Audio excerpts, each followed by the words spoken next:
Thank you. Kamusta ka? Sabi niyo po, kailangan ko naman. Hey! Gusto ko rin po itong sundalo. Parang si Kuya Lucas.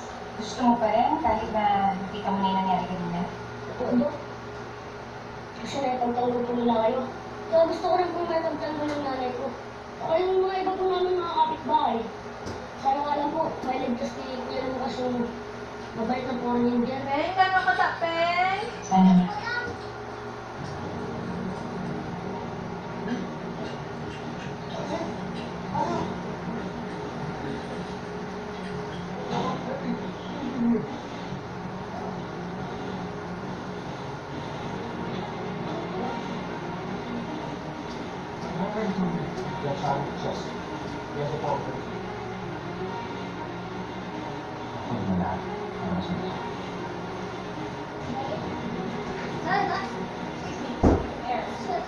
Something. But wait.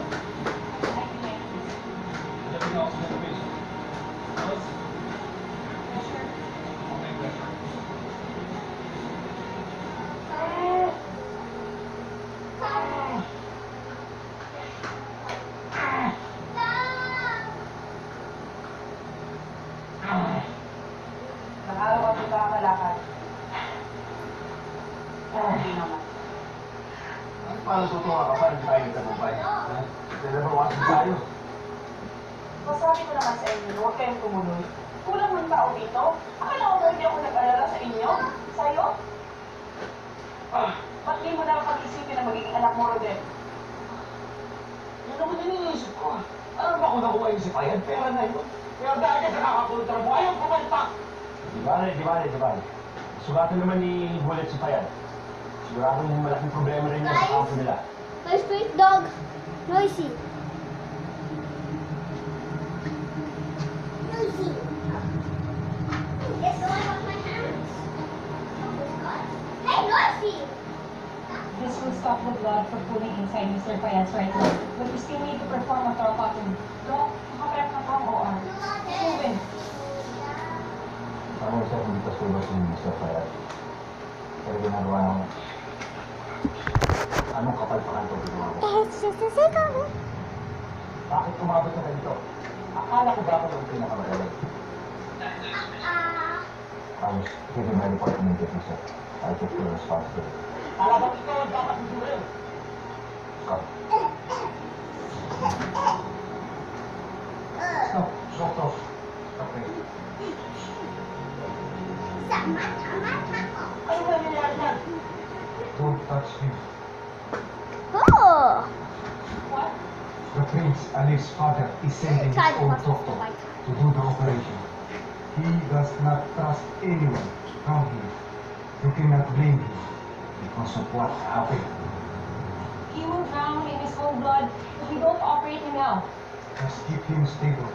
The doctor will be here in an hour. Welcome to Indian Park, where the fun is about. Now! I said don't touch him.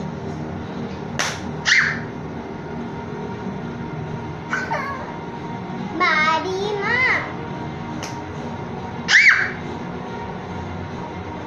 Mari.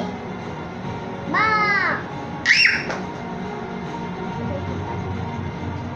You don't have to do a little bit showy. Sometimes you have to be a little bit naughty. Oh, sorry. Welcome to Indian Park. ผ่านธรรมชาติเลยです。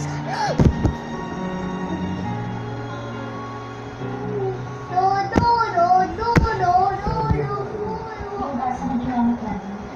Saka yung mga instrument.